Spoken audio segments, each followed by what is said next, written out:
But there is something deeply troubling about the way the narrative around AI 171's crash has played out, hasn't it, my friends?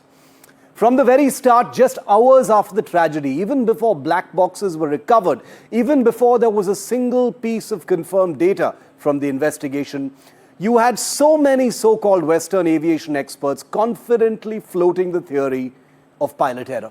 Some even went as far as to suggest it was deliberate, a pilot's suicide, even at that time a month ago.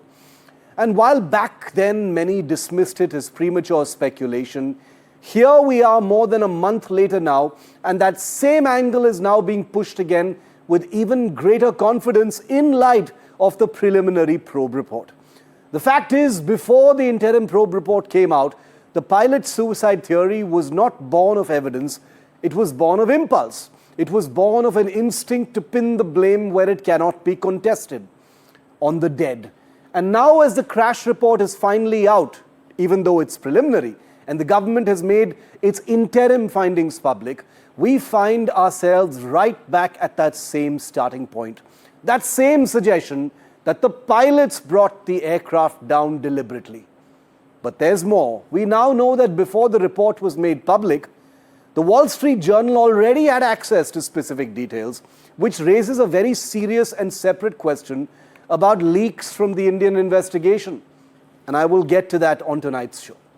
But tonight, I also want to ask larger, more urgent questions. Does the probe really point to nothing except deliberate pilot action, as some very credible voices are suggesting?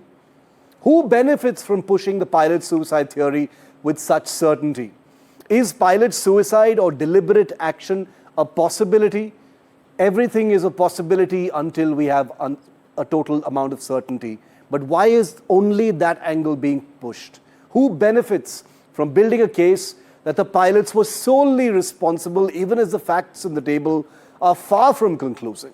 Scraps of cockpit conversation, no full details of sequence, and tantalizingly incomplete bits of information in the form of an interim report. Let's be clear. We don't yet know what caused the crash. We certainly don't know conclusively. We may never know for sure. Was it mechanical? Was it sabotage? Was it a tragic error?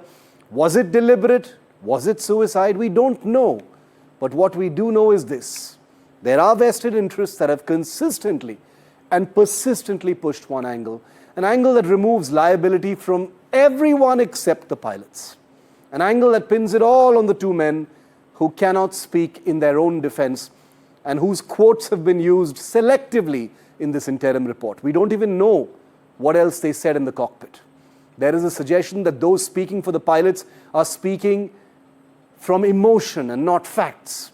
Well, that's the language of those who want to paint all arguments as sentimental, since that helps discredit any questions about the larger vested interests. And they are very, very large, government-size large. And when you see stories begin to emerge about the psychological profile of the pilots, their family histories, what medications they were on or weren't taking to begin with, you realize this is not just an investigation, this is narrative setting, this is agenda peddling, this is agenda disguised as analysis.